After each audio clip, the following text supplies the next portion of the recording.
Клучен тест за Европската Унија.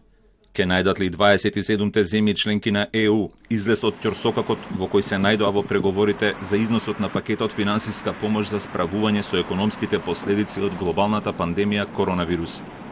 Продолжувањето на самитот трет ден е најдобра илустрација за длабоките поделби меѓу земјите членки на Унијата.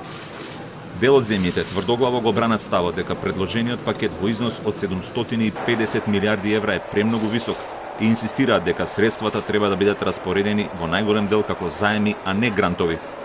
Германската канцеларка Меркел и францускиот претседател Макрон доцна синоќа ги прекинале жестоките расправи со групата држави предводени од Холандија, кои инсистираат на ограничување на грантовите кои треба да им се доделат на земјите чии економии се најтешко погодени од пандемијата, но и да се воведат остри услови за начинот на кој треба да се трошат парите. Меркел и пред почетокот на денешната трета рунда од преговорите предупреди дека воопшто не е сигурно дека ќе има среќен крај во Брисел.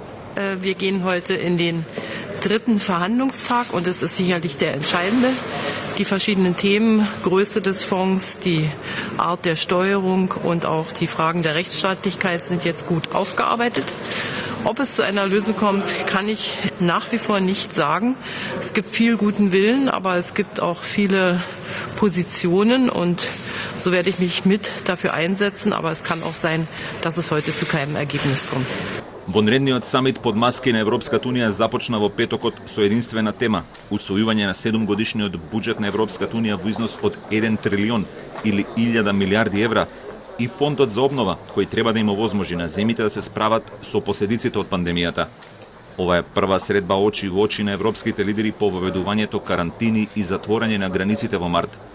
Суштината на конфликтот е меѓу државите кои се најтешко погодени од пандемијата и оние кои се загрижени од високата цена на планот за опоравување. Дел од државите кои го добија епитетот скромни, како Холандија, Шведска и Данска, остро реагира на пакетот, тврдејќи дека тој треба да биде во форма на заеми, а не грантови. Gezegd, kijk, als het om leningen alleen gaat, dan moet er ook echt hervormd worden. Maar als het nou ook de wens is van een aantal landen, de meeste landen, om ook een deel van de lening om te zetten in subsidies, ja jongens, dan moet het ook wel heel zeker weten dat dat gebeurt. Nou, daar hebben wij voorstellen voor gedaan als Nederland. Wat dat precies is, hou ik even in het midden. На другата страна од политичкиот ринг се државите како Италија и Шпанија, кои очајно сакаат да ги оживеат своите економии и го обвинуваат Брисел дека не направил доволно да им помогне на земјите тешко погодени од пандемијата.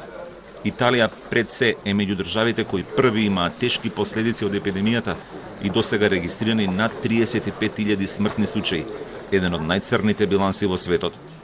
La nostra risposta deve essere pronta, collettiva, deve essere solida, deve essere veramente anche robusta dal punto di vista della consistenza economica. Ci sono alcuni paesi, ad esempio ci stiamo confrontando duramente con l'Olanda, ma anche con altri paesi cosiddetti frugali, che non condividono la necessità di una risposta così consistente, soprattutto per quanto riguarda i famosi sussidi, ma mettono anche in discussione in parte i loans, i prestiti.